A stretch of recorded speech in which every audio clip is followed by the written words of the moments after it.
All right. All right. Just before we went to our lunch break, I told you about being called by some people from Arizona. And they had a $6.8 million judgment against them. And they were in a terrible fix, and they asked if I could help, and I speculated that I could. But I didn't really know whether I could or not. I was kind of gambling on this would be one of those usual lawyer mess-ups like they usually do, that there'd be something in there that would give me a chance to attack it. And these people, again, this is a real deal.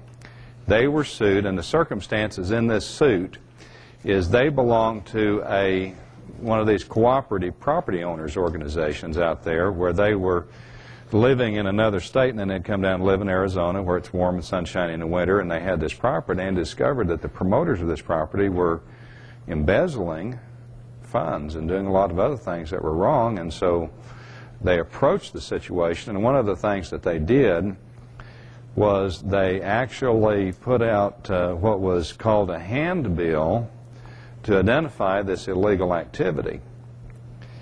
And they didn't succeed in getting any kind of criminal activity charges going against these people, but the promoters did sue them for maligning their reputation. And these folks in Arizona were acquainted with the work of somebody that's, I guess you'd call, highly associated with the Patriot movement. And so this person did the paperwork for them. And this is what it looks like. And it goes back where I started at the very beginning, and I said, we talked about the fringe around the flag. See, this guy's got a nice little flag printed on here. And I don't know what this other graphic is on here for. And for some reason, everything is in all capital letters. Much of it's underlined, bold-faced, and a lot of other stuff. And I'm here to tell you that it didn't work. It didn't work to make those claims about what's associated with what I call the fringed flag arguments. In fact, this guy had actually told them, when you go into a hearing, don't admit that you're the person named in this suit. When they ask you what your name is, you say that your name is John, Truman, Doe. And then when they say, well, is this you here, say, repeat yourself. Just repeat it. That's what the people did. They went into a hearing, and they did that to a judge. And they hate this judge. But in reading the minutes of the hearing, I don't think that they should really hate the judge. But of course I can't see the facial tics, the expressions. I can't hear the tone of voice. I don't know. Maybe he was really abrasive with them. I don't know. But what I saw was a judge that tried and begged these people to get away from this stuff. Get away from that. Get away from that. Talk to me. They wouldn't testify. They said, we stand on our pleadings. We don't have any questions for the other side? We stand on our pleadings. Well, are you going to deny that you did these things? We stand on our pleadings. When they said they were standing on their pleadings, they were standing on, and my goodness, that's thick. There's a bunch of pages in that. This is what they were standing on. And I'm not going to read it, because to me it's gobbledygook. And that resulted in a judgment against them of $6.8 million.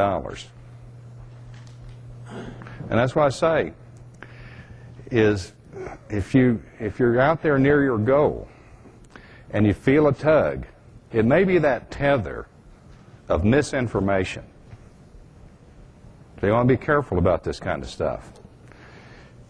And when I talk to this guy and say, well, you know, we did what you told us and it didn't work. Don't worry about it. I'm going to do this. And what is this? This is their suit in the World Court against the individuals that got the judgment against them that is allegedly worth $700 million.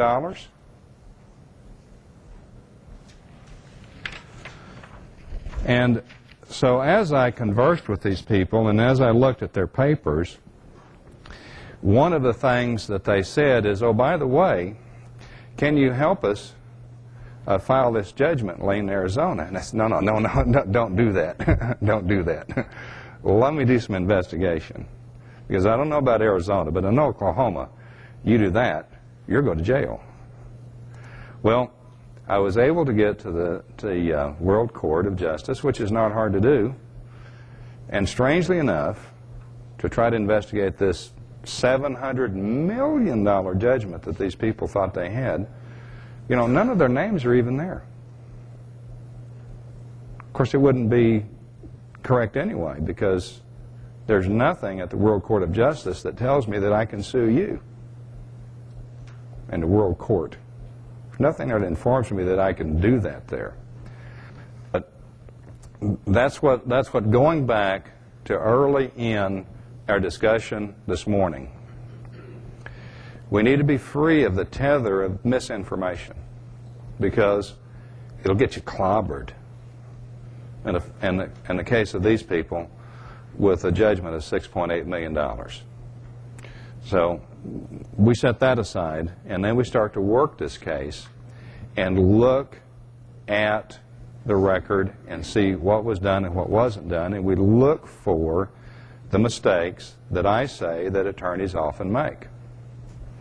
And I hope as I'm telling this story that you're kind of relating to two things. One is what you may have heard in seminars, read in books about courts and jurisdiction and all of this stuff. And the other is what it must feel like to be these people. Sitting there, now their lives are ruined. But I don't look at a situation as hopeless on its surface. I look for something that I can use. Now then, the first thing I did was I went where? Where do we go? We go to the annotated statutes. And I started looking and reading in the annotated statutes, and of course this is what those critters look like. And I started looking for holdings that I was going to use to mount a collateral attack, because I read the minutes, not of the trial, because there wasn't a trial, it was a summary judgment, but I'd read the minutes of the hearing where the judge said, okay, I've already given them their judgment, now I'm going to decide how much you people are going to get clobbered with. And that was the hearing where these people were saying things like, I'm John Colin Truman Commodore, and I stand on the pleadings, and that sort of stuff. And one of the things that I noticed, that in the actual minutes of that, the court ruled and determined that they were joint and severally liable.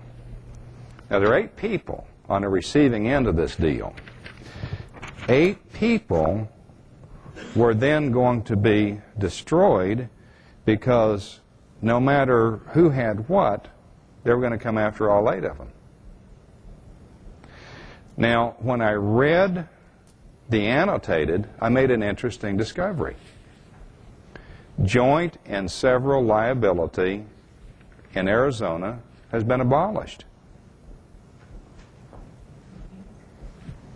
You can't have a joint and several liability judgment against somebody in Arizona. When you have a judgment against multiple parties, the judge has to actually issue a separate judgment for each plaintiff and each defendant, apportioning exactly what each damages are to be paid.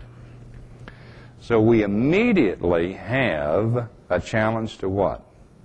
Subject matter jurisdiction. The judge did not have authority to clobber these 8 people with this joint and several liability, but it doesn't exist. It does not exist. So that's one angle, along with the fact that in this summary judgment, none of them got notice of it either, which is a major failing. So that enables me to attack this judgment. And so one of the materials that you have is that actual petition. Mark, would you like to help me read this?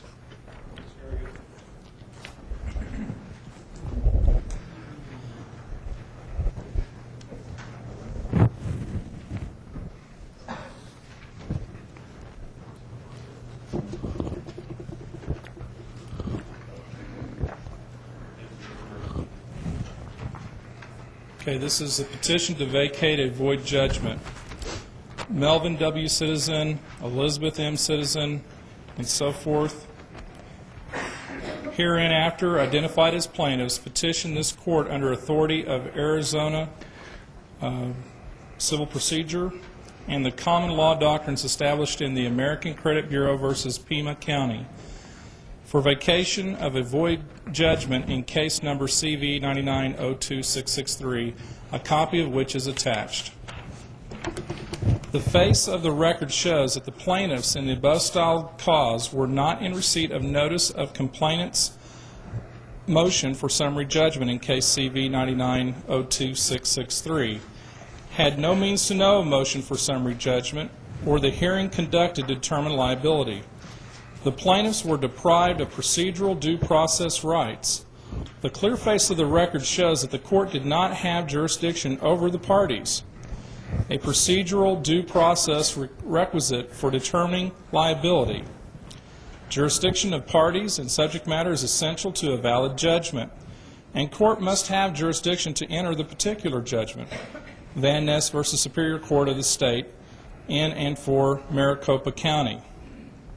A judgment is void on its face and is subject to collateral attack unless court has jurisdiction of the subject matter, of the persons involved in the litigation, and to render the particular judgment given.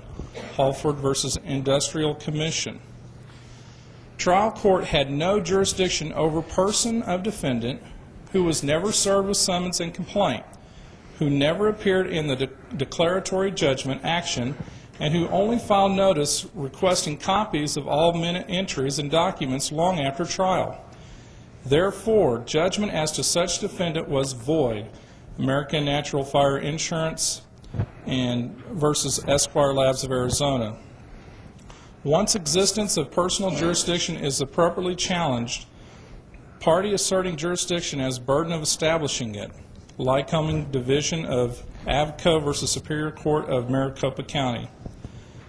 The complainant's action to determine liability was not procedurally or substantively a provisional remedy.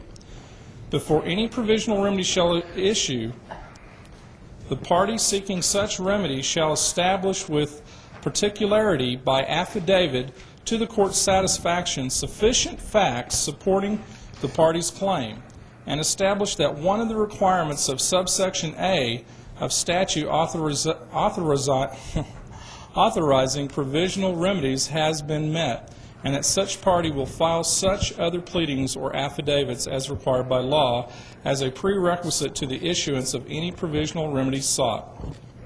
See Arizona Civil Procedures.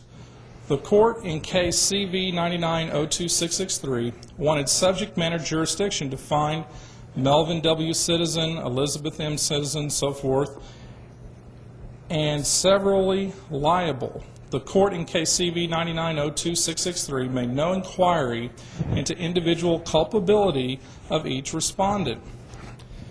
Melvin W. Citizen, Elizabeth M. Citizen, and so forth, the court failed to apportion degrees of fault to Melvin W. Citizen, Elizabeth M. Citizen, and so forth. The court in case CV 99026663 made no finding that any party was responsible for the fault of another party. Joint and several liability has been abolished in Arizona, excepting where degrees of fault have been apportioned. each defendant is liable only for the amount of the damages allocated to that defendant in direct proportion to the defendant's percentage of fault, and a separate judgment shall be entered against the defendant for that amount. To determine the amount of judgment to be entered against each defendant, the trier of fact shall multiply the total amount of damages recoverable by the plaintiff by the percentage of each defendant's fault, and that amount is the maximum recoverable against the defendant. The relative degree of fault of the claimant and the relative degrees of fault of all defendants and non-parties shall be determined and apportioned as a whole at one time by the trier of fact.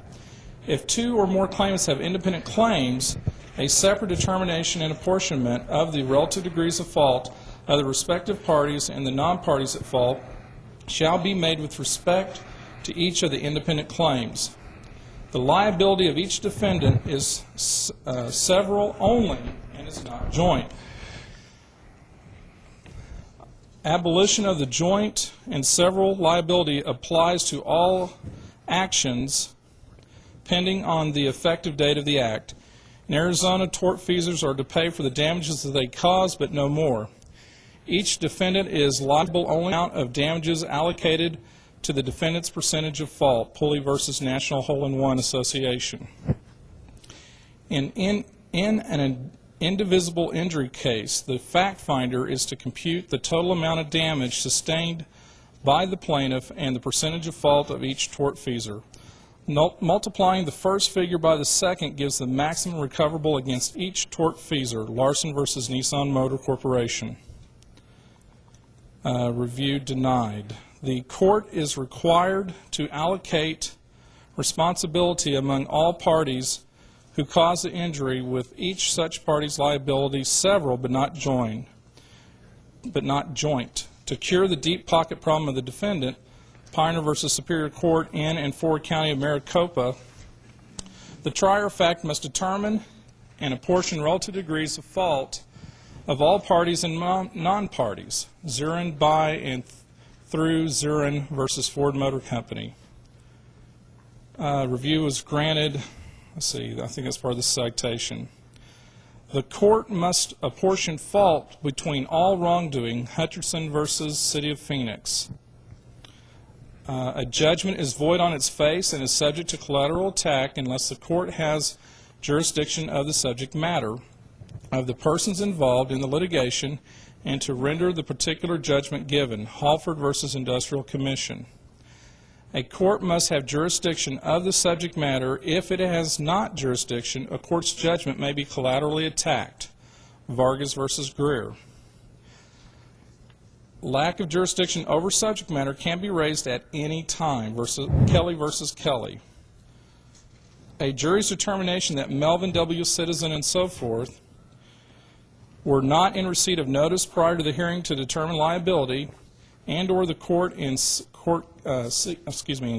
99-02663 did not apportion damages among Melvin W. Citizen and so forth.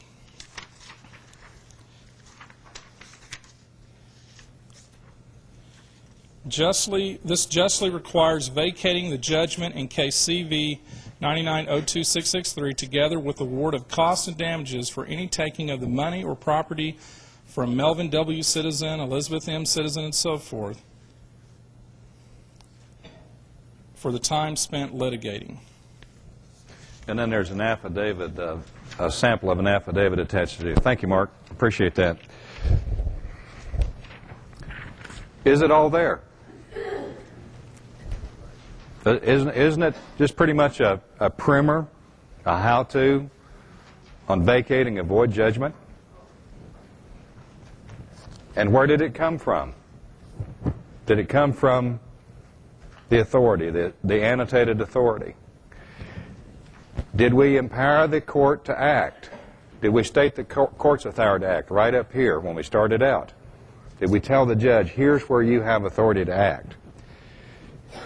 They had one potential, or they have one potential defense, and that is to say that this original summary judgment was a provisional action. No. I opened that gate and I closed it. The language is in there. where I said this was not a provisional remedy. So don't go there. Don't argue that. It was not a provisional remedy, and it was not a provisional remedy for these reasons. It's all in the pleadings. So there's kind of a how-to, and I think there's also a how not to. Where in the world did this stuff come from anyway? But haven't we, who are in and associated with the Patriot movement, seen tons of this? Haven't we? What happens when you use it? $6.8 million. I think, Mr. Kemp, I just... The question I have is, you say that when you get a case like this, somebody calls you up on the phone, that you then go to that state's annotated code. How do you know what to look for in the code so that you can determine that you're covering on the basis? Okay, Is that something you just inherently know, or is there a list of things, like a checklist that you look for? the question is, I believe, what to look for in a respective state's annotated statutes that will make that particular thing void. And I was asked during the break if this is something that I made up, and I did kind of, sort of. But the law of voids, which I discovered in 1993, is one of, it's a legal doctrine. I haven't found any place that it doesn't exist. And it's kind of a last defense for people under our Constitution, as it is interpreted by our Supreme Courts, to defend their property interest. We are a country that by design and intent held the ability to own property as sacred. Do we all agree? But there's been a lot of damage to that ideal, but we can see that surviving for more than 200 years is still a provisional remedy for us to get our property back when it was wrongfully taken, when the other side didn't follow the rules. When I go to a state, I know that I can look almost always in the index under voids, void judgments, judgments void, setting aside judgment. There's always going to be a way of finding that.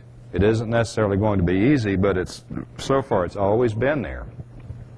And again, what you're going to do is you're going to be keyed to that state's authority for vacating judgments. You're going to have in the annotated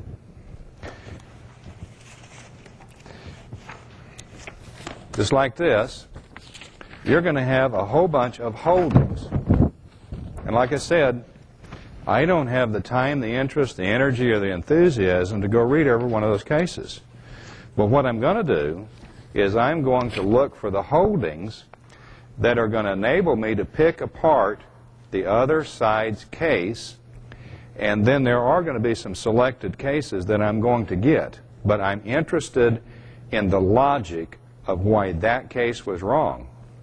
This one, they really kind of made it easy for me. But yes, you go to the state annotated statutes. Oklahoma rates fairly high on the list as far as a person's ability to get relief of a void judgment. Well, now when you go to those annotated Statutes.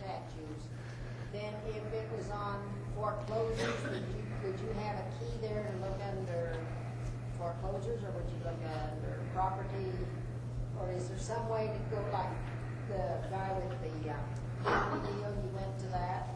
How would you find the subject, I guess, you wanted to look at for the case you wanted to look at, whether it was on tax, or whether it was on the county, or whether it was on somebody else? The subject, I guess, are there a way to check that out? Okay, let me repeat that verbatim. Let me tell you about a philosophy that I have in what I do. Ulysses S. Grant this is probably paraphrasing terribly, but when asked about his theory of war, said, you find the enemy and you hit him with everything you've got, and you keep on hitting until you destroy them. So, in response to your question, I'll look at all of those. I'll look at everything. I'll look at anything that could give me any leverage at all. I am going to look in the annotated to see if it leads me to where I can actually start out a paragraph heading with a number on it and say something from any angle.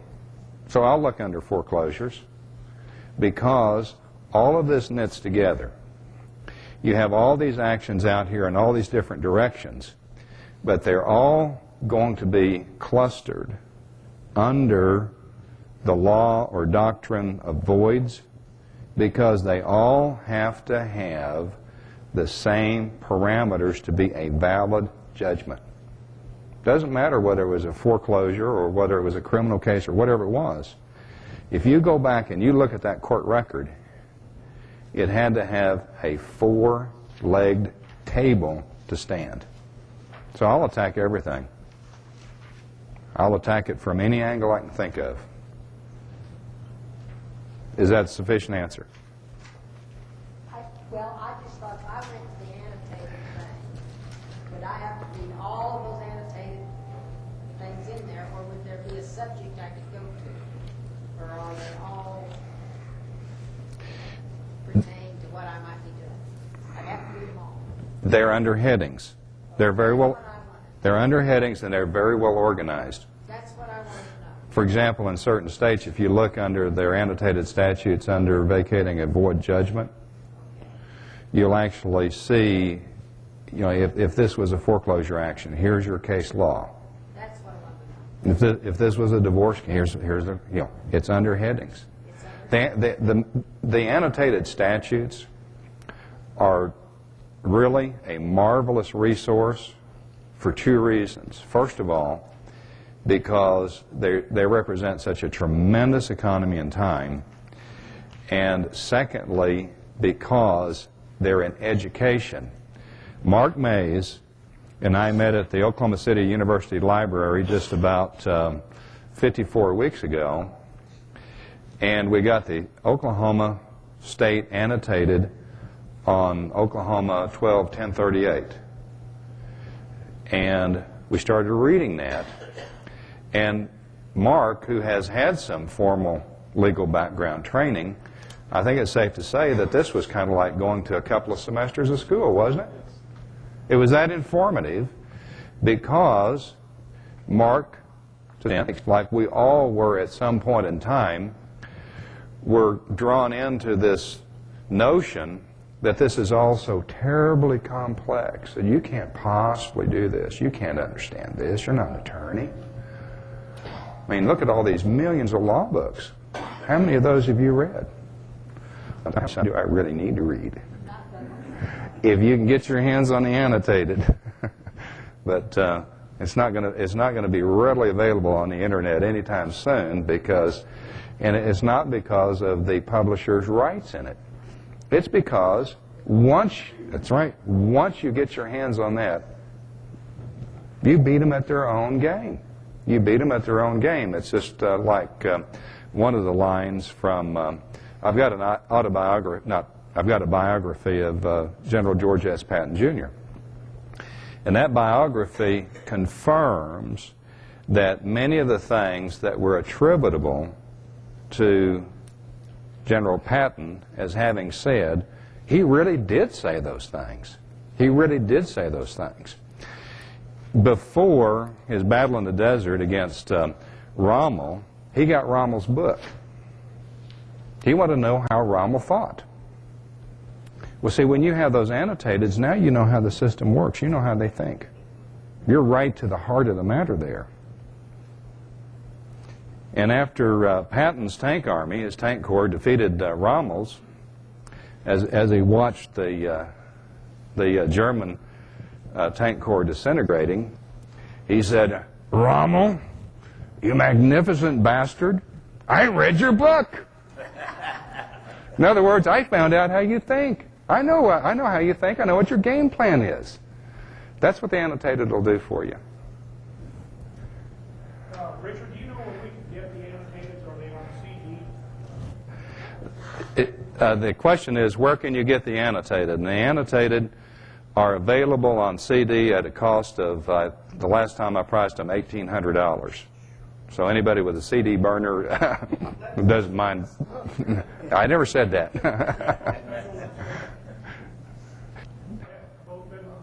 Yeah. Yeah. Well, it seems to me, correct me if I'm wrong, but it seems to me that in essence what you're saying is that the annotated statutes are almost exactly the same as the concordance of the Bible. Well, I would refer to the annotated statutes as the Bible of law, because they're what you can rely on. If they're not in the annotated statutes, you don't know whether you can rely on it, and you probably can't. Because as you walk through a law library and you see those hundreds of thousands of books, unless the cases in that book, those books, actually appear in the annotated, at least as a keyed reference, they're just philosophy of law. And that's one of the things that, in my opinion, is wrong with our law schools. They're not teaching people about law or how to practice law. They're teaching people philosophy of law. So consequently, you've got people coming out of law school, and they can stand up here like I am, but they'll talk all day on Roe v. Wade. But ask them if they need to support a motion for summary judgment with an affidavit, huh? That's procedure. I don't know anything about procedure. The fact that the statutes what authorizes us to be able to print them, quote them and stuff. I think your question is, how do you reproduce an authority without violating copyright laws? And it's my understanding that as long as you give proper citing to that and you're not reproducing it commercially, then that's permissible. That's my understanding. If I'm wrong, I want somebody to tell me. But if I write anything, it's copyrighted at that moment, regardless of whether I file a copyright on it or not. That's the law. Okay, now, if you take that, you can reproduce it, as long as you don't reproduce it commercially, as long as you say, well, here's who said that. I know that I've collected books for many, many years. I enjoy reading. And in the last few years, I've noticed a trend in publishing that as you read a book now, even if it's something that is about halfway fiction, where it talks about subject matter that's published, you'll see a footnote, and in the back of the book you will see the documentation of that. So consequently, a 400-page book's about 100 pages of the actual credits for that particular material. So I don't have any reticence about citing and quoting there.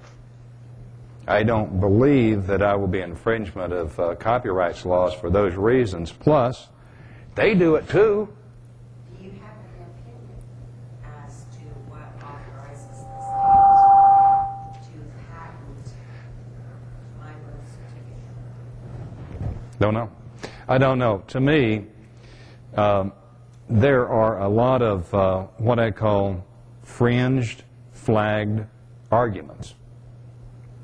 Now, when you hear me talk like this, you probably think that I'm being derogatory. Not really, because I agree. I quite agree that it's inappropriate to put gold fringe around that flag. I say that's wrong. My understanding, I say that's wrong. But that's not the point. That's not the point. The point is, if you get drug off into arguing about that, you're never going to win. You're never going to win. What I would suggest, and I don't have it on the tip of my tongue, but maybe Mark does, there is a real lawyer that I respect and trust by the name of Larry Beecraft. And he has a website where he goes into great detail about what I call fringed flag arguments. And he does these with the same reverence for the real law that I do. He's taken time to explore all of those. You might find the answer to your question there. I don't know. I haven't taken the time to actually explore a lot of those, because my conclusion is, particularly after seeing things like this, is just don't go there. Stay from those. Stay with what I know the law says can give me a win. Richard, I noticed a real interesting phrase that you use repeatedly in your pleading, and that is time spent litigating instead of a request for attorney's fees. And I was wondering if you might go into an explanation of that particular wording and whether or not you actually had award for time spent litigating. Yeah, the question is why the reference in the pleadings for compensation for time spent litigating. And a reason for that goes back to my favorite judge, Judge Wapner, who always awarded the prevailing litigant in his little people's court compensation for their time. And I think that every person is entitled to be compensated for their time. Do I have anybody that's been compensated for their time? Not yet. But it's just like the issue of assistance counsel. The time maybe hasn't been quite ripe for it. I've had people ask me, beg me, will you please go into court and stand up there beside me and present my case for me? And I say, no, unless you're willing to litigate that question through the Oklahoma Supreme Court to see whether I can or not. See, somebody is going to have to actually litigate the question to establish the law. And so far, mainly because of the rather emergency nature of the things that I've dealt with, we haven't litigated the question. In other words, a person is threatened with some horrible judgment that's going to destroy them. Yeah, we ask to be compensated for their time. No, the judge doesn't give it, but, you know, they're free, and they don't want to take the time and the money to litigate that question, particularly on assistance of counsel, because it would have to be done, I've forgotten the term for it, but it's an interlocutory. In other words, you would actually have to say, time out, we're going to take time out from litigation, and we're going to ask the Supreme Court to rule and determine whether I can come in here and speak for you. And the situations that my friends have been involved in have been a little bit too compelling to play the game that way. I look forward to the day when somebody will have the luxury and time to litigate two questions: whether or not I can appear on behalf of somebody else if they really want me to, and the other is whether they can be compensated for their time. Now, they can be compensated for their time in a settlement, of course, but what I want is for the judge to say, okay, you spent X number of hours, I'm going to get you compensated because you did your own legal work. But they remain to be litigated questions. In other words, when I go to the annotated, I haven't found any authority for them yet, so if it's there, it's well hidden.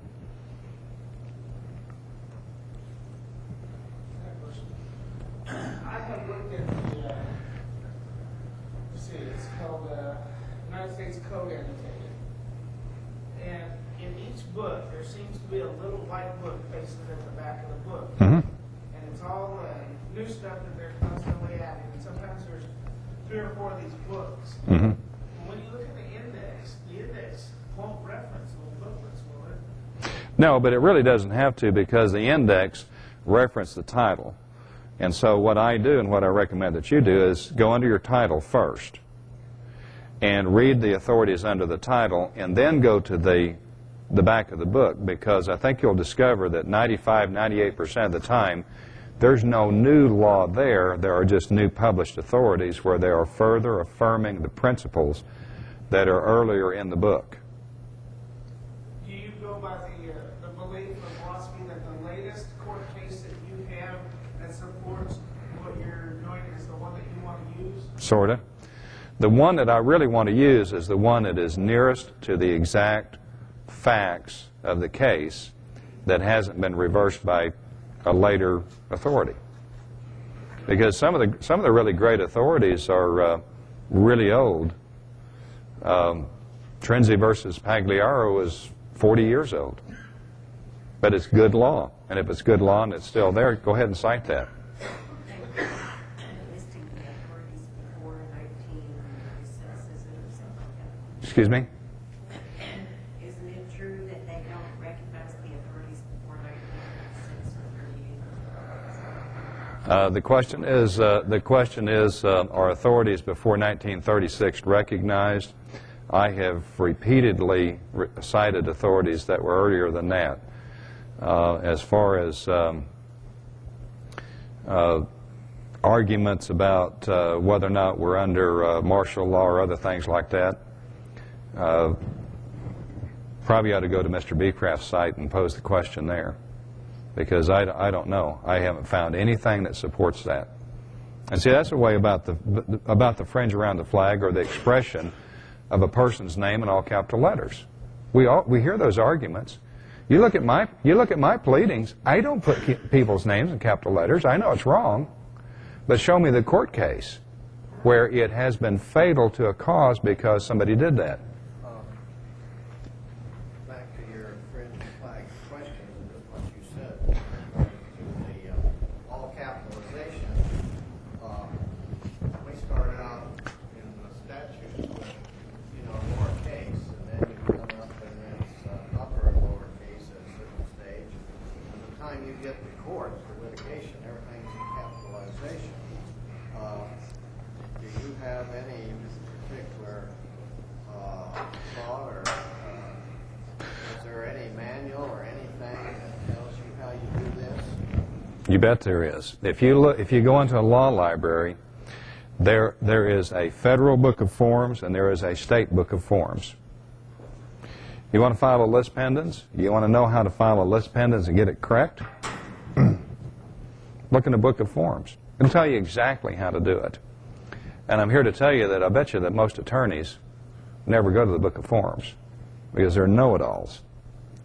And if you look in the book of forms, a lot of these things have been actually dispensed with. For example, you've probably seen many pleadings that start out, comes now. And it's not in the book of forms. The people that say, here's how to submit a proper form to the court, got rid of that kind of nonsense years ago. And yet you still see attorneys of comes now and the whereas and all that other stuff. Hey, I go to the source. Go to the forms book. Look at the forms book. The forms book will tell you exactly, letter for letter, how to complete that pleading properly. All you've got to do is insert the authorities and the facts. Okay.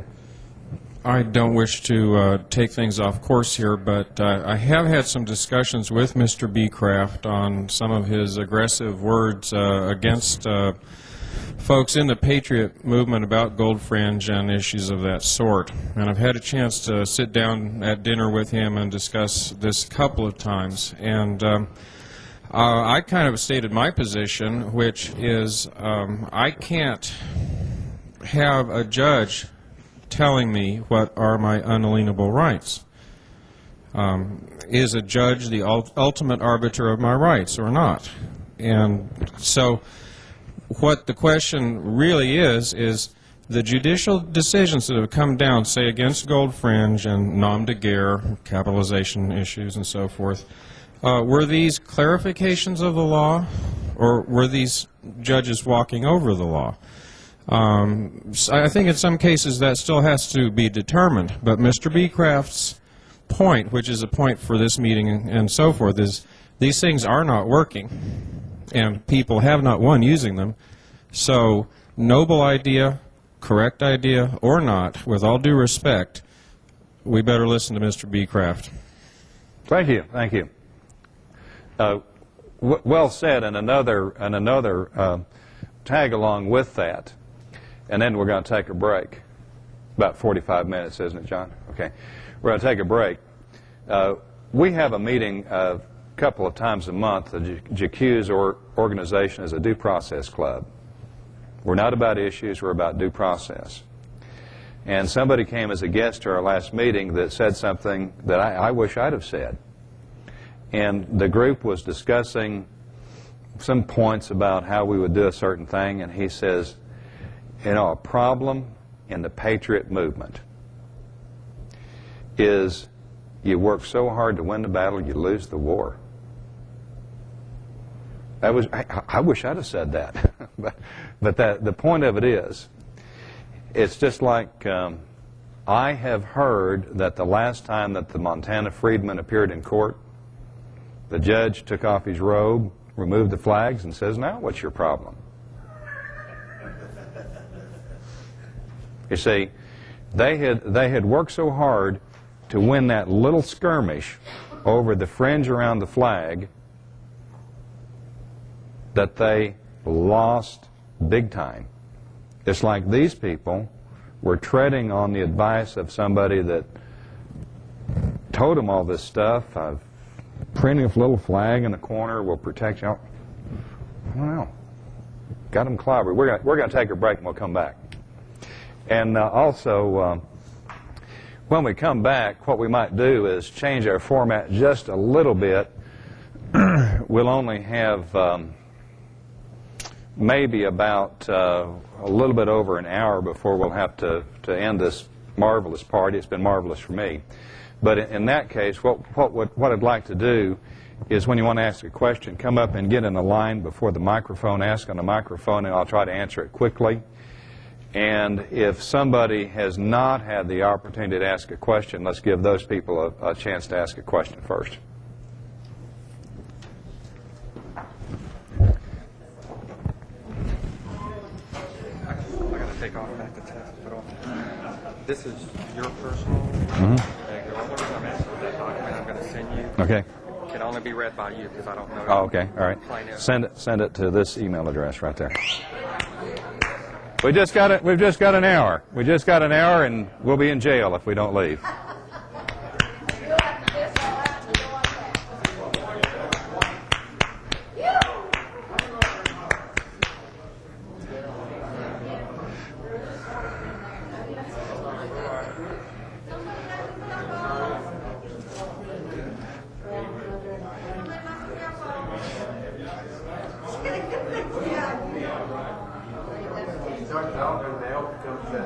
Yeah.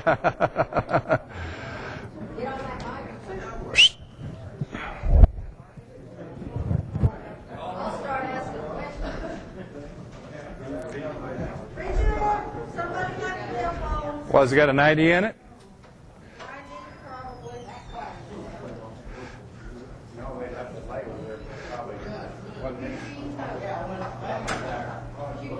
Eugene?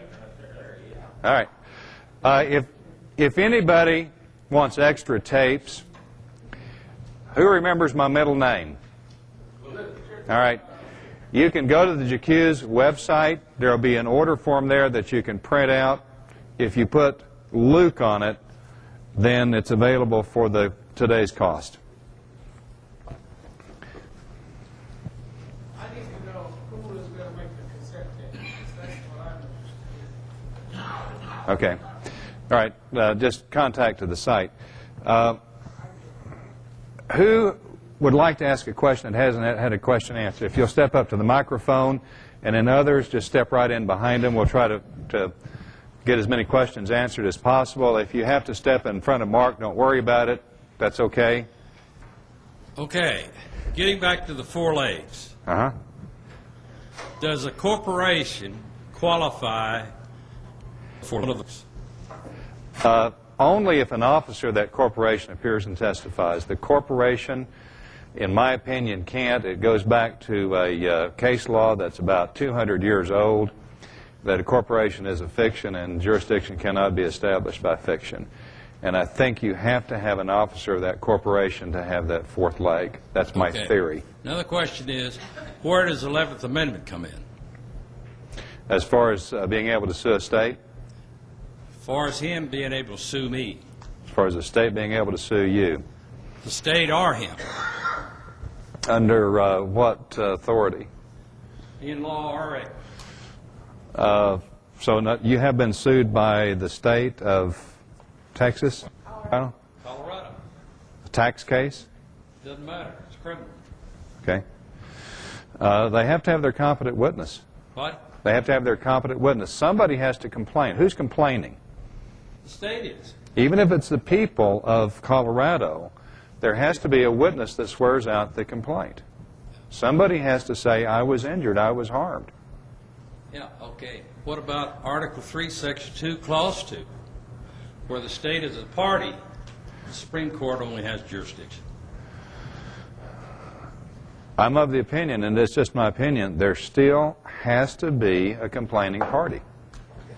You mean there has to be a plaintiff? There has to be a complaining party. There has to be somebody that's injured. Who's injured? Who's injured here? And see, there's a problem in our so-called criminal justice system because we have all these task forces that go out and they go after people as task forces. Wait a minute, time out. Who is injured here?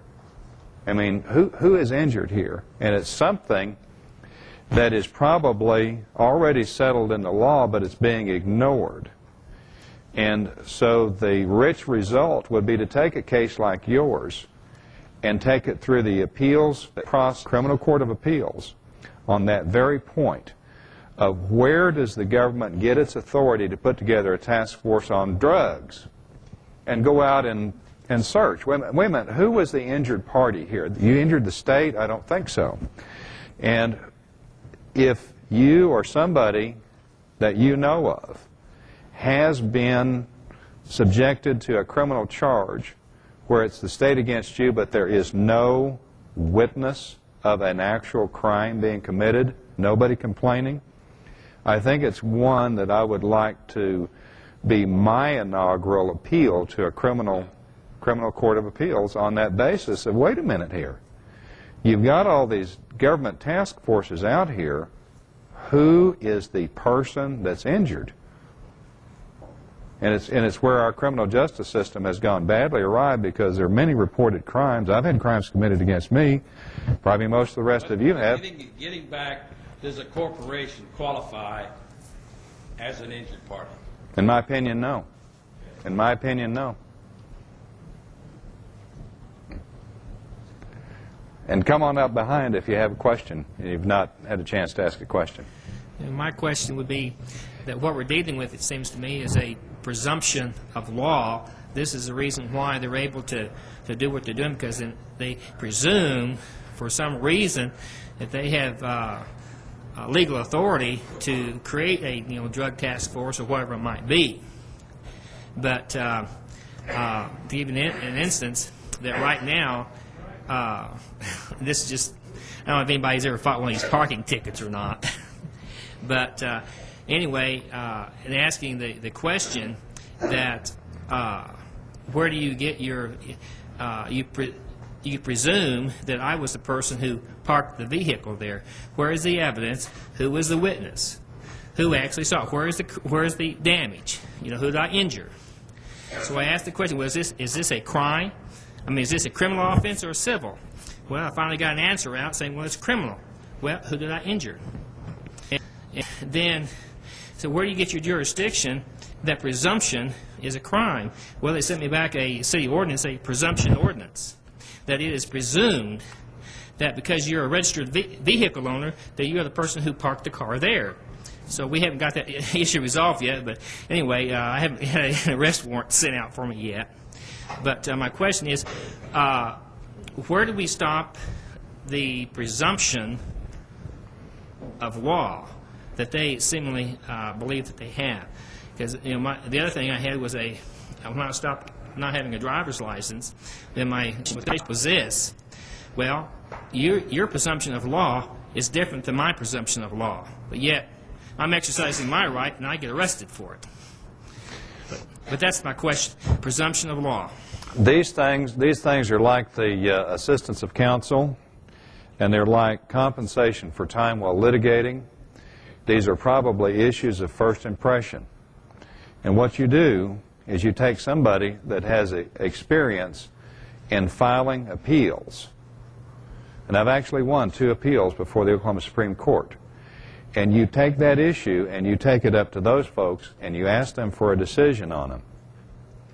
And it is probably an issue of first impression, which means that they don't have to hear it, but they're almost compelled to hear it. But what has to happen is somebody like yourself is going to have to find out what the law is, because right now we don't know, do we? Because the Supreme Court has not told us what the law is, so we can look it up in the state annotated. If you look under Buis v. State, you will find authority to get vacated a civil, not a civil, but a municipal court judgment against you where there was no witness in appearance. Okay, that's the first step. The next step is to extend that to these other questions that you're asking, but they're going to have to go to the body that tells us what the laws mean.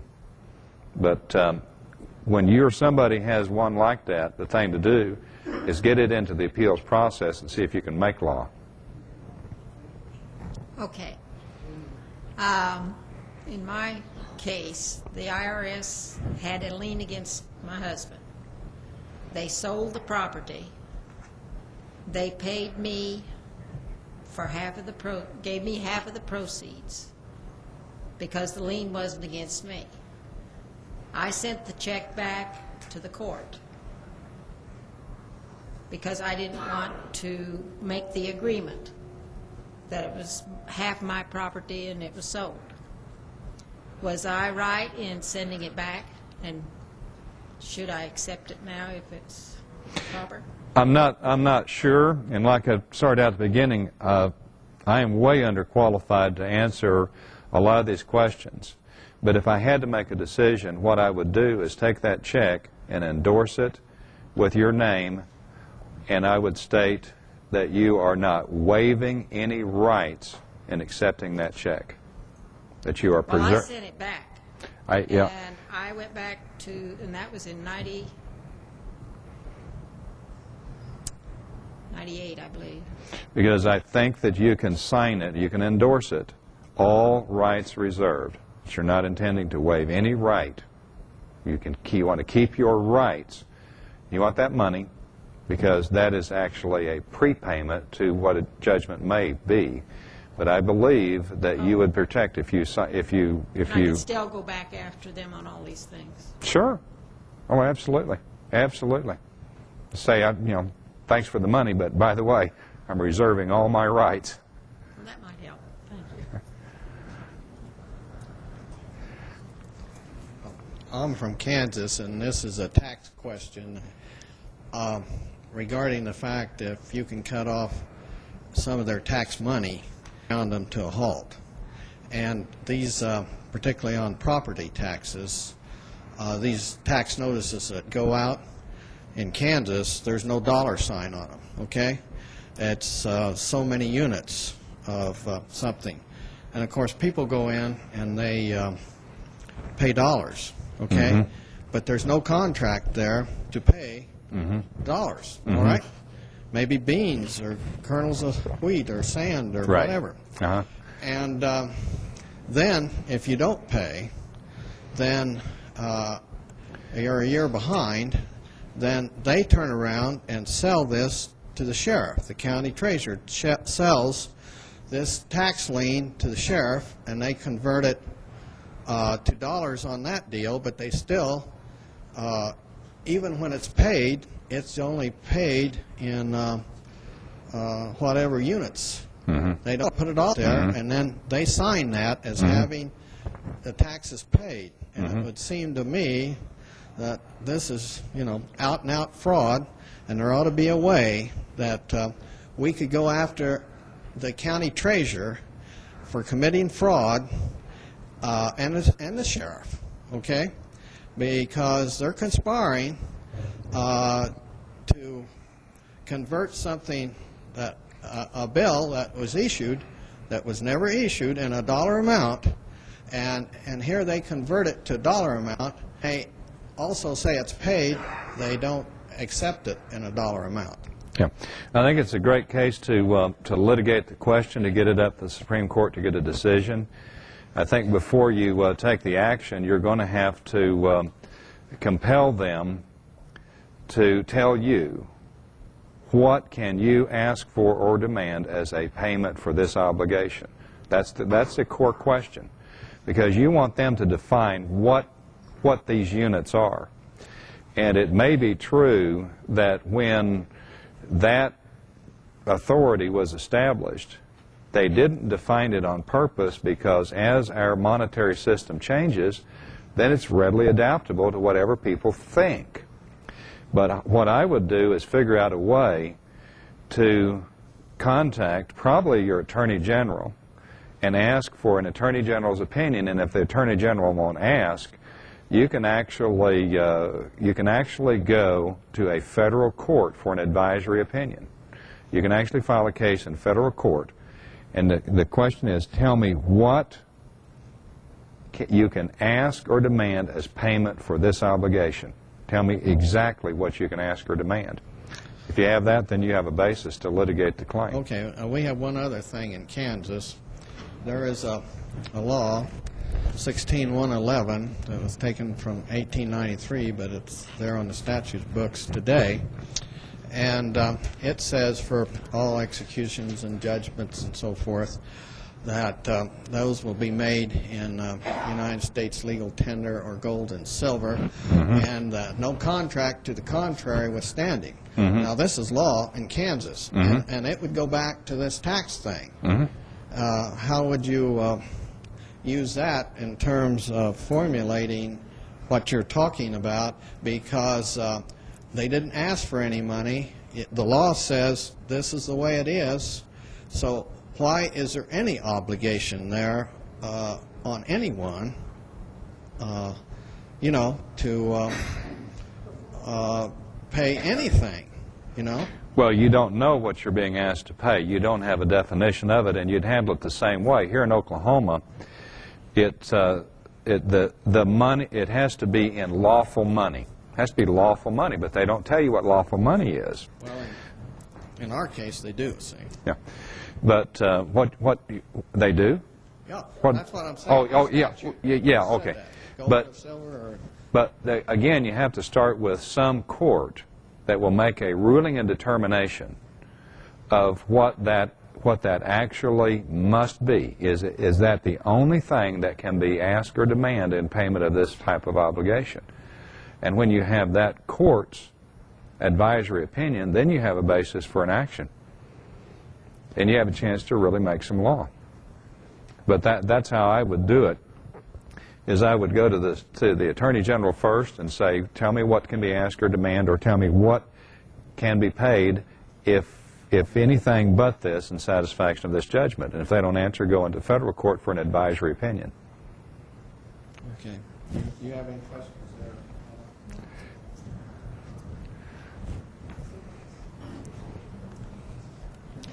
there? My name is Bruce Gore.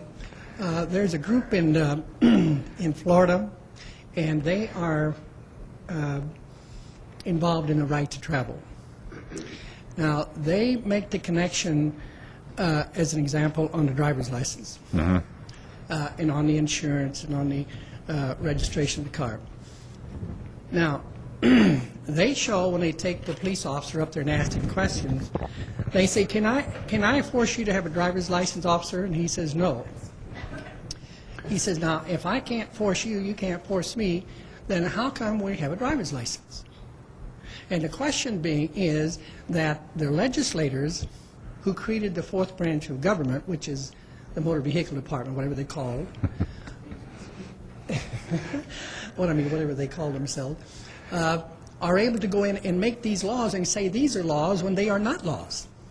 And they can't connect it with the Constitution in any way, shape, or form.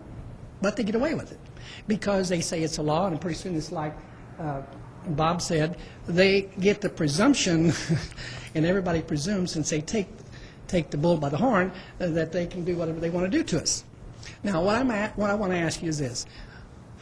since they've already got it all worked out there, I would like to not take it individually, because I don't think you could do enough of it. You know, to go up and win your case, and so you're a sovereign one, and they don't bother you. You know, that happens. But how would we go to the annotated, as an example, and go there and get the material we need to show that they never had the right to do any of those things? That'd be proving a negative, and how you approach that is that's an issue of first impression. And this, an issue of first impression means that the Supreme Court has not made a ruling and determination. Well, let me say, I got 26 pages. No, the gentleman's gone. I got 26 pages of all these law cases, Supreme Court, saying that no state entity can force you to have forced insurance, proof of registration, or a driver's license. Now, I've got all these court cases, like what you used. Now, how would I take that and say, in the state of Oklahoma, get everybody involved, realizing that we lost our freedoms, and if they can stop anytime they want to and do anything they want to do because they're out of shape, and they presume all these things. Do you think this annotated, these books, we'd find all these laws in here to be able to go and attack this issue? How you have to do it is on the defensive. You have to wait until they arrest you, charge you, driving without a license. Then you support your argument, and you take it up to the Supreme Court and get a Supreme Court's determination on it. Well, we've already got those in these laws already. Well, no. You need it in your case. You need to see if you can replicate those laws on your own behalf. Well, okay, going back to your words again. If you knew that there was a law being violated, and it was actually a treason, which it is, aren't you supposed to report that? You see where I'm going at? Yeah, you can report it, particularly if you're the victim. The question there is, if you know that there is a crime or a pattern of crime, do you have an obligation to report that? And you do, because if you don't, you stand those crimes. But as far as what I believe your question is, Bruce, you're going to have somebody that's arrested for driving without a license actually litigate their claim based on those authorities through the Oklahoma Supreme Court, and they will get relief either based on those or because the Supreme Court makes new laws. All right, let me say it this way. We probably don't think we'd have any problems finding people who are driving either suspended driver's license or whatever, that have actually taken them and made them where they can be robbed and plundered all day long, because they really, when they take them down there, going back to law again, if it was not a law, if it was not a crime, I mean, to drive a car before, why is it a crime now? See, that's the law. The law says you can't make something that was not a crime a crime. You follow my thoughts? Yeah, there has to be an authority for charging with a crime. Okay, now, if we can follow that pattern, why couldn't we go into and bring that all up? That's what I'm saying. Into where? Into the legislature, because that's where, see, they didn't do it. They created this fourth branch of government, and then the fourth branch of government start making their little deals, and their little tyrants get in there, and they all think this is their kingdom. We know that. The legislature is not your venue. They're not where you go to perfect your rights. But they're the ones that's allowing it to go on, and they're our trustees, and they're supposed to be, well, they claim to be our lawmakers. You've got to take it to the courts, Bruce. And then what? Well, they're going to find it frivolous. Okay. Well, would that be, I mean, on this driver's license thing, I haven't had, well, I was just going to comment what I think. Comments on, here's the best place to comment. I haven't had a driver's license since '84. And of course, Oh, okay. Well, I haven't had a driver's license since 1984. And of course, we've had our hassles. But I look at this driver's license thing. If I apply for a driver's license, I have entered into a contract with the state to be rule and regulated. Is that right or not right? That sounds reasonable, but here's the thing that we, as patriots, friends of patriots, sympathizers with patriots, need to remember is don't use all your energy fighting a battle if you lose the war. And I was asked last night if I file a tax return, and I do. Do I do that because I think I have to? or need to or whatever. No, I only do it for one reason. I'm afraid of what they will do to me as a person with substantial property interests if I don't. I do it purely out of fear. Now, I agree and have even in pleadings embraced all of the arguments that you see in the Project Toto, but yet I don't want to subject myself to the wrath of these evildoers, so I file the tax return. In the annotated code, I think we were discussing this earlier, you were voicing the opinion that the state can't be a damaged party, not without a qualified witness. And so many times, I think, in all the different millions of charges and cases that go through the courts, this seems to be one focal point that perhaps we could have some effect in that area, bringing this issue up or a recent issue, because the state is representing itself as a damaged party. Yeah. In my opinion, the state cannot. Particularly over the past 8 years, the so-called Department of Justice has gone completely haywire with everything from Waco is a perfect example of it. Who did those people hurt? They just didn't like them. They just didn't like them. They fabricated to get the warrant.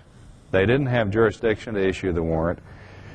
But in our examination, and when I say our government's examination of it, they talk about who fired the first shot and what actually caused the fire. That's not important to me. What's important to me is to ask the question, why were they there in the first place? They, in fact, fabricate evidence. Those are the questions that the people in positions of authority are avoiding. They keep talking about who fired the first shot, who actually set the, I don't care. To me, that's irrelevant. I want to know why they were there. And unless I, as a citizen, went to them and say, they've got guns over in that compound, and every time I drive by it, they take pot shots at me. I'm a witness now. I'm complaining. Now that gives them the authority to get the warrant based on my witness and go there. So yes, it is a terrible problem because you have government posing itself as a victim on behalf of whoever, I don't know. And who has been hurt? Who's been hurt? The little people. Yeah. My turn? Yes. Okay. I had a comment for the travel guy. One is the very first case that dealt with driving versus whatever. The guys set up their case. They set up their case. They stipulated to all kinds of stuff that weren't true. Now, what he said was, you set your case up. I'm working with Pat and trying to set up a case. The same with Rosa Parks when she did her deal with the equal or the affirmative action. I can't remember what it was. Where she was on the bus, they set that case up. If we want to win cases, we've got to set them up ourselves so that all of the facts support us. And I think that's what you were saying earlier. Exactly, exactly. You've got to empower that court to make the decision that you want to make for you. Okay, now I got 3 questions. One, if a person were to fail to appear, the judge issues a summary judgment, could that person later attack that judgment as void? Absolutely, absolutely, unless they've got that 4th leg on there. They've got to have the jurisdiction, because it's just like the surgeon operating. There's got to be the tumor there to remove. Okay. Otherwise, it would be a fraud on its face. Okay. These next 2 deal with me personally. IRS agents acts outside of their authority. I take them to state court. The U.S. District Attorney I assume, would then try and get it into federal court. Do you know of a way to put your pleadings in so that you can prevent that, or is there a way? I don't have specific experience with that, but I know that the United States Supreme Court made a decision in the fall of I believe it was fall of 98. And what they in effect said was that no person who acts outside the scope of their authority is entitled to representation or compensation for judgment or any help whatsoever. You're out there on your own. If you work for the government, you get the rules, you follow the rules, you don't follow the rules, it's not the government's problem. It's your problem as a person. That's a Supreme Court case. I'm sorry that I don't know the name of it, but it's a recent case and it's good authority. That would be in your pleadings then. Oh, absolutely. You plead that case as your authority to proceed. All right. The last question was on a summary judgment for a 2039 summons to get books and records. I had a case where the U.S. attorney got up, talked to the judge. The IRS agent entered a declaration. I never had the chance to cross-examine. I told my side of the story. The other attorney told his side of the story. As far as I could tell what you're saying, no evidence was entered on their part, yet they ruled against me. Is my best option to then file a new case? You said collaterally attack in the federal court? In the federal, you have to do it by motion. I think it's a 60E, but I would definitely do that. And you can actually rely on Vern Holland's recent case where the 10th Circuit Court of Appeals actually ruled for the little people, and they said, okay, the IRS said that this person owed this, but they didn't put any supporting documents on the record in the form of evidence. There were no witnesses. There was nothing to show that this person was actually involved in this taxable activity, and they have to meet minimum evidentiary standards to actually establish a tax obligation. That was posted by Dan Metter. Yeah, I read it. That's the case that you want to rely on, not because it's exactly like yours, because it's similar enough, because it involves the same core issue. When the IRS took that person's property, they did it without first establishing that that person was a taxpayer owing a tax. Because they can't just say, you owe a tax, we're going to take your property to pay it. They had to prove it, and they didn't do that. In my opinion, that case is won, even though it was only remanded for further action, because if they come with evidence now, they withheld that. They withheld that in the first round. So there's they have no evidence. They have no way to prove that that was a valid taking. A 60E motion would not get it before a new judge. No, it wouldn't. Okay, because I filed a 60E motion and he denied it. So then I had to appeal. Okay, it isn't in appeals now? It's still in appeal right now. Okay. That's I just wait and see That's the route that you have to take. But if you haven't amended your appeal brief, I would do so, and I would actually cite that case. Oh, I can still amend it? Because the time limits are all done for filing the paperwork. I'd amend it. Let the other side strike it if they can. Richard, you've talked about evidence and affidavits.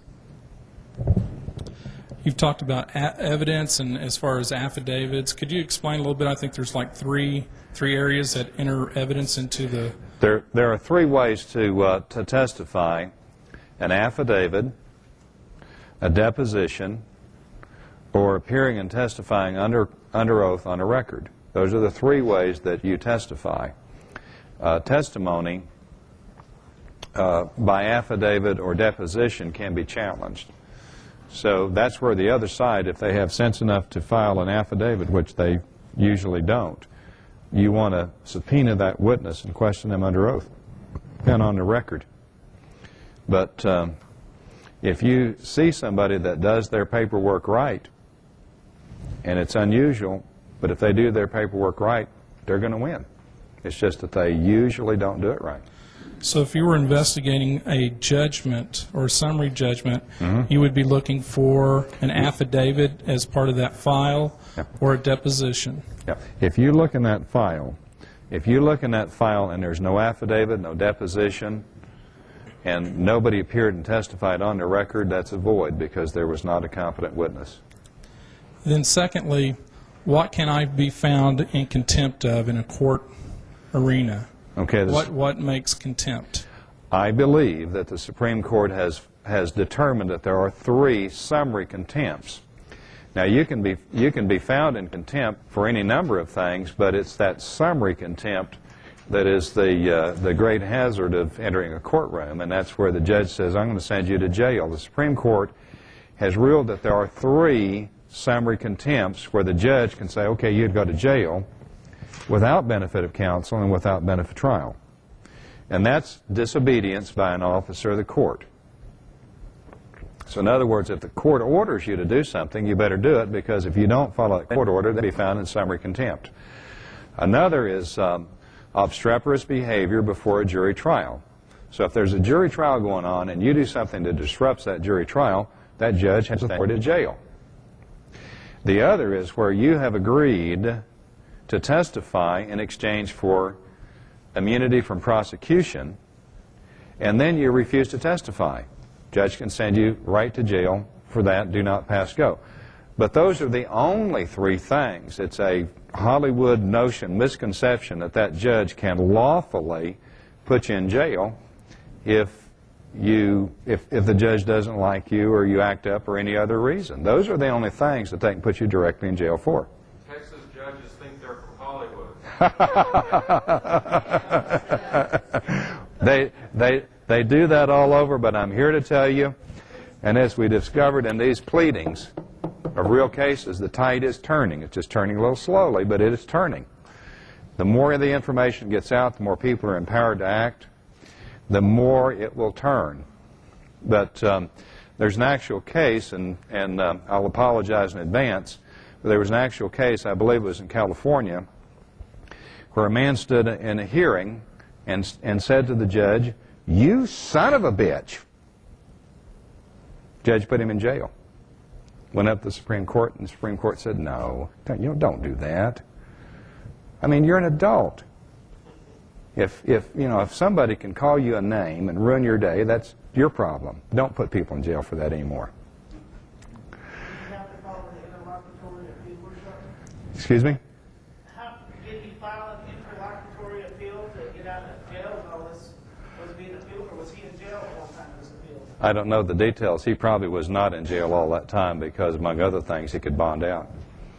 Yeah, I really don't have any questions to ask, but the lady that brought up the driver's license point caused me to think that possibly I might have some information that would be interesting to you people who are into that movement of driver's license. At www.psasl.org, you can buy insurance which does not require a driver's license. They will insure you no matter whether you have a driver's license or not. It is also a patriot-type insurance company. It's a religious organization, and so what you do is you buy a membership, and then you pay so much for your car. I'm not going to go into all the details because it's all there on the website for you to see. And then you're assessed the whole pool of members, which is around 10,000 members right now, is assessed on a quarterly basis for the damages that the pool has sustained. So I just gotten into it myself. My son had just turned 18 years of age, and of course you all know what the insurance it comes to for a kid 18 years of age. He's paying about $23 a month for full coverage insurance. On an 89 Honda. So, it's a great bargain to start off with. There are some people here that are, besides myself, that are also into that. And so I think Debbie back there is into it. She knows all about it. And there's some more around here that know every bit about as much as I do and some more. But there's also another side issue to that, and that is this. When the cop stops you, you got no driver's license. then you've got no insurance in his eyes, and he hauls you to jail for that. I think you'll have some fun with it. What's the website again? www.psasl.org. Has anyone been to court, you know of, with using that? I do not have any of that information, no. But I do know it's valid in the several any of the states. It's valid insurance in all 50 states. So, yeah, thanks. Richard, excuse me if you may have covered this and I missed it, but and fortunately it's been a long time since I've had any dealings with the court. But the last time I did, I was told that if I showed up at court without an attorney, that I would be arrested. You know, that I could not. This was in Oklahoma County, and I could not represent myself. I would go to jail. Yeah, there's still a lot of that going around. People that are acquainted with the JACUSE organization, it's not for your benefit, but you know, there is an initiative called Jail for Judges. And even though the tide is turning, there's still a lot of misconduct, but there's probably always going to be misconduct until there's judicial accountability.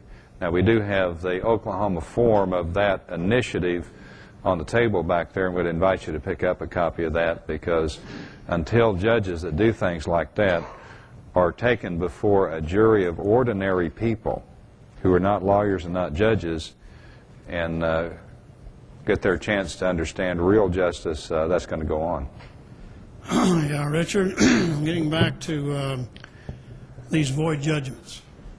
How do we go through our cases to pick out things that, you know, to get some kind of an idea whether we had some void judgments? And like, I think one time you were mentioning certain criteria has to be met before a valid complaint can be filed and to give the court jurisdiction. What you want to do is look in that file and see if there is an affidavit, a deposition, or a minute record where somebody was testifying on the court before a court reporter. If there are none of those things in that file, then that's how you begin to launch an attack. But also at the same time, you look for rules that were not followed, just like the Arizona case. This was a joint and several liability judgment. It was abolished in Arizona. So what you do is you look for everything that was procedurally wrong, every jurisdictional failing, and then you sue them. What about, like if they come to court and bring sue you on copies or copies of some promissory note, or copies of trying to get a quiet title, copies of different stuff? I think you mentioned something, the originals had to be there? Well, not only the originals have to be there, but there has to be a witness to testify as to their meaning. If there was never any witness, they were never before the court. If you have access to federal rules of civil procedure, look at Rule 7H. And Rule 7H is actually the basis for state rules that are almost universal, that averments to fact, which appear only in pleading, are not before the court. So it doesn't matter how high they stack that. If it's only an attorney submitting that, it's not before the court for the court's consideration. Federal Rule 7H. And you're saying if a complaint is filed by an attorney and not the actual complainant, it's not a... It's not a case at that point. Not a case. It's not a case at that point. And it never will be a case until a witness appears. Without that witness appearing, it never became a case. Remember the law? Didn't we read that law? We read that law. We know that that's the law because we know where we got it from. So I make mention about that PSASL, the insurance. I've been a member of that organization for 5 years. I have 2 teenage sons, and when you look at the insurance that costs with conventional insurance, it is astronomical, especially when you have an accident. My son had an accident, and believe it or not, he ran into an attorney's wife or husband. And so, but this PSASL, it does meet the Oklahoma Financial Responsibility Act. And the damage that my son did to the other car was $8,000, and the organization paid off on it. It's $250 a year, or for each. Well, it's only $250 for your vehicle, the lifetime that you own the vehicle, and then it's $500 a year. No, just $500 period for a lifetime membership. So it's really a good deal, and they do pay off, and it's a way we can help each other across the nation and get ourselves out of this, hopefully, this Babylonian insurance ripoff. And your Qs will appreciate that nice advertising contribution from that organization. Another question. Let's have another question. Let's talk about something. Let's insult lawyers or judges. Let's do something. Well, did you hear about the lawyer who? When you were talking about determining whether a case has been reversed or not, were you talking about the process of shepherdization? Is that the process that you use? Yeah, you can do that. There's even the Key West Digest is another good place to go. But as you're looking in the state annotated, shepherdization is always a good idea, but the state annotated effectively does the shepherdization for you, because if you look in the annotated and if you look in the addendum to the annotated, you learn whether or not the Supreme Court has decided that that's not going to be the law anymore. Shepherdization is great. My philosophy of pleading is don't make it any longer than it has to be.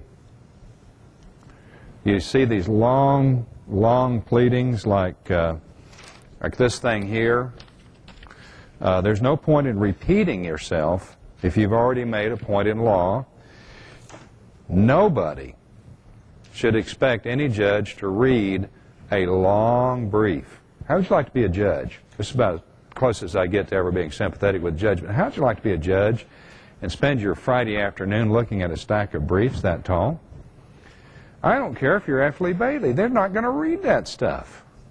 They might get a clerk to kind of glance at it to see if there's something in there, but I don't believe that any judge religiously reads those 300-page briefs.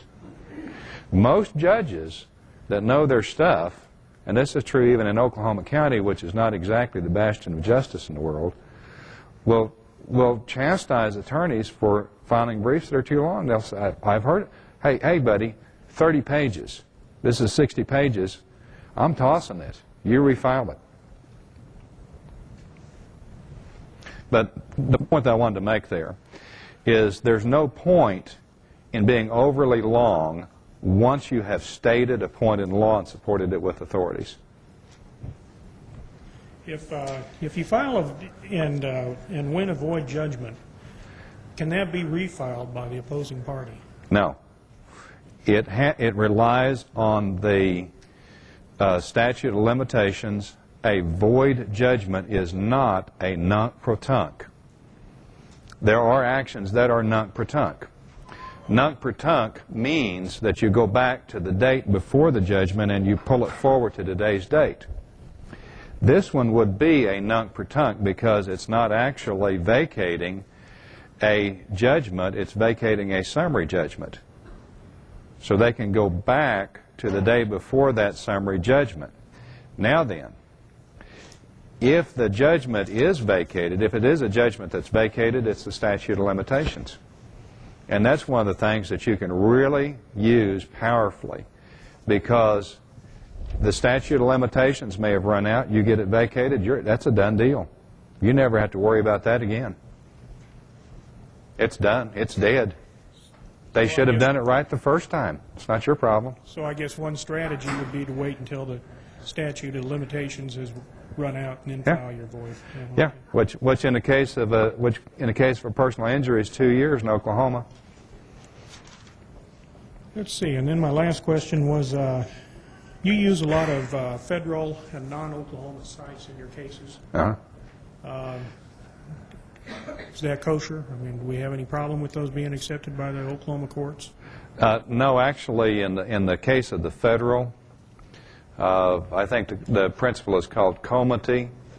Anytime you can cite a federal authority, particularly if it's a federal authority that's determined in your circuit, it's reliable.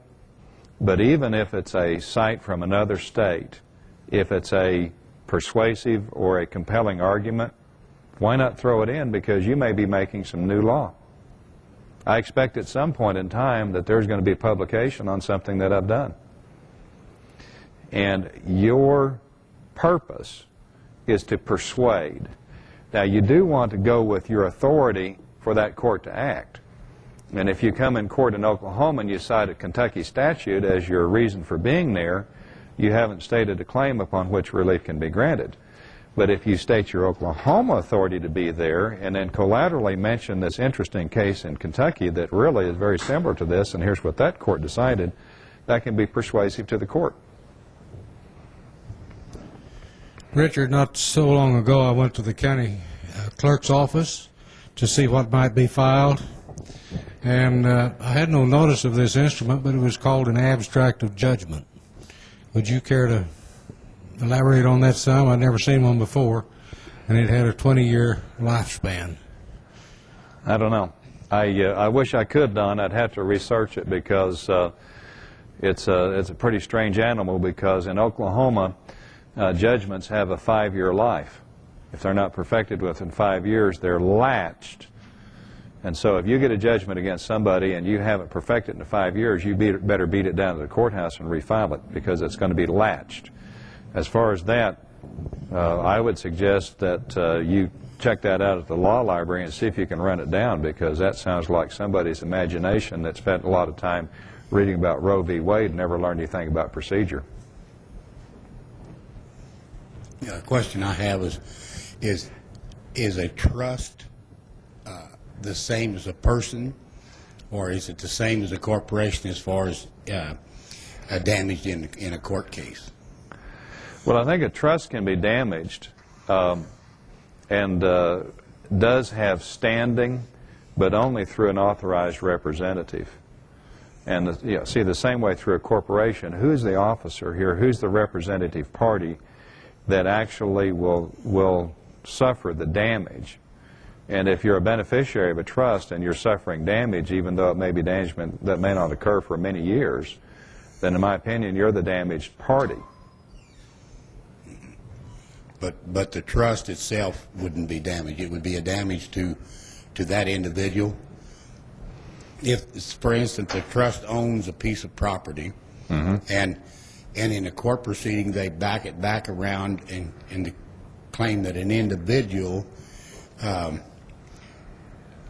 becomes liable, so they transfer the assets of a trust into an individual to claim a judgment against that individual. They transfer the assets into the name of an individual. They void the trust. Right. They void the trust, put it in the name of an individual.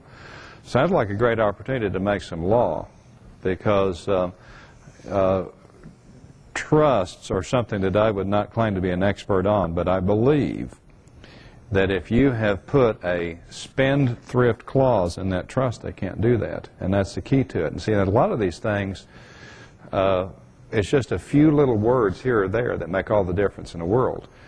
And I think if that trust had a spendthrift clause in it, they can't do that. And the reason for that is there are certain protections that go to a higher level, and the spendthrift clause is intended to protect the beneficiaries of the trust. But if there's no spendthrift clause in there, then it does not give the court a reason to believe that it was actually constructed to protect beneficiaries. And I think that that's what you need to look for, to see if it has a spendthrift clause in it.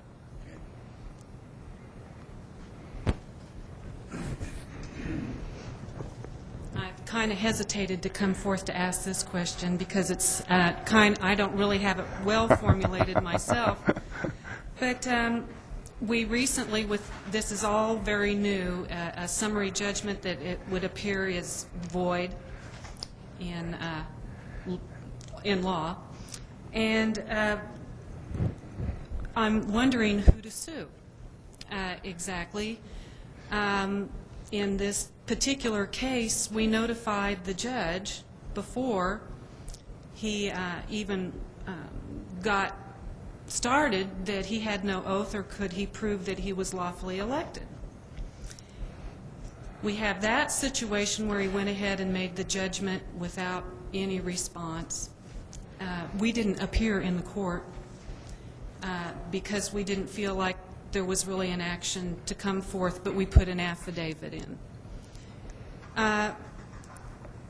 I think my question is, we think we would sue the party that brought the action forth, but can you split the cause of action and sue the judge separately in one case, and then regarding this one case, and then sue the plaintiff? This was a quiet title action without any, they tried to quiet title without any proof of ownership. So who, can you sue, split an action in that sort of thing, or when you, does it have to all stay together and you have to try to present two courses of action in this one? How I would do that is you sue the beneficiary of the judgment for relief of the void judgment. You sue the judge under 4218 for acting in clear absence of all jurisdiction.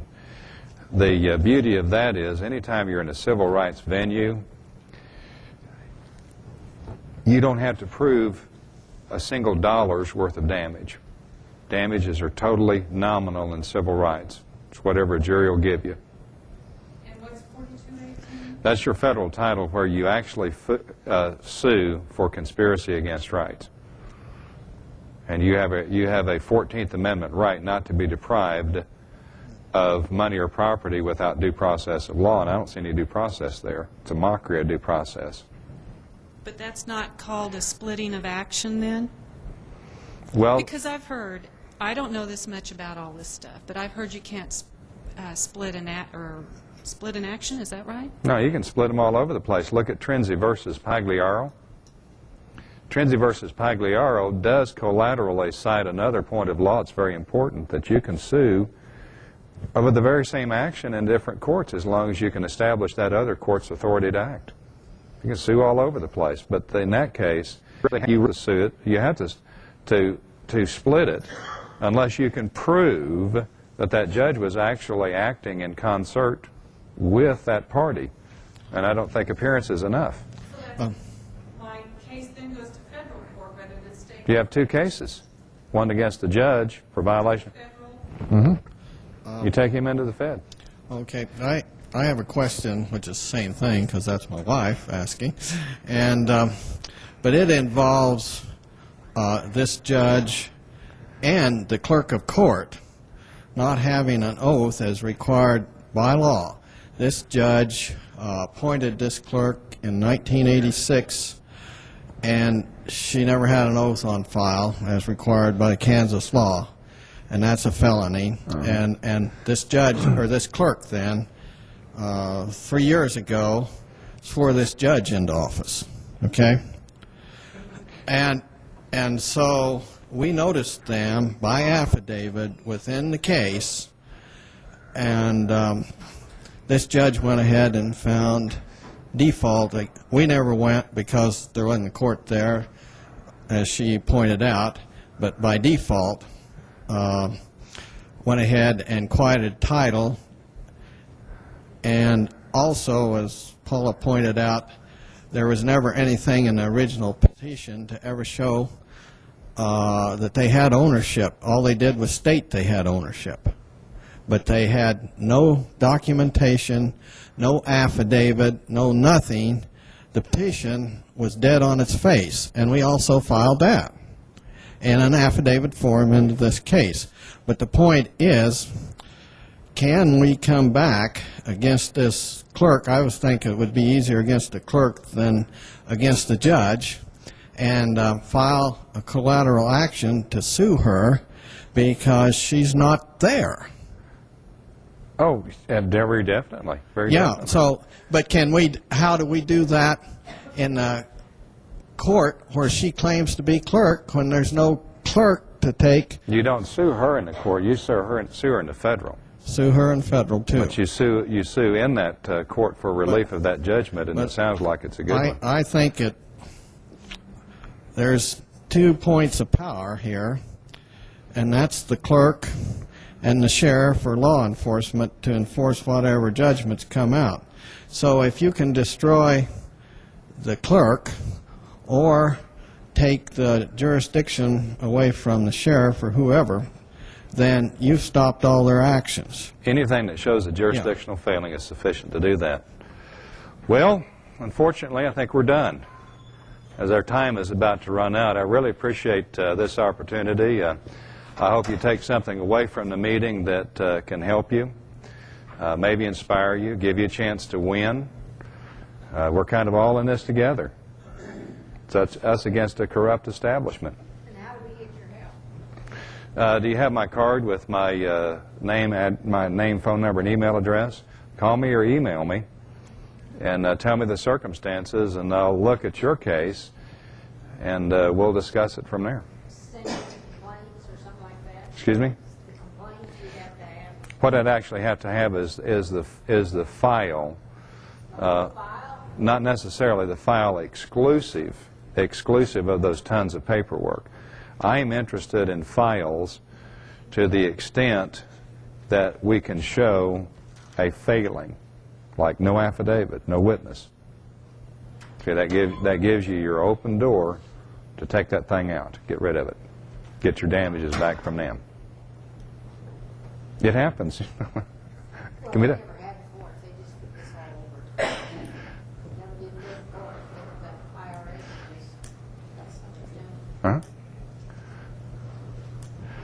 Thank you.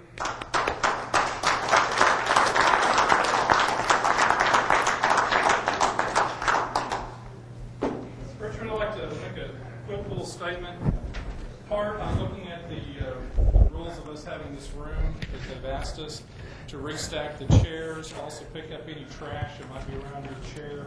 They'll help us clean up so that we can check out when we're through. So if you might just do a little bit, we sure appreciate it. Thanks a lot. Stack the chairs up.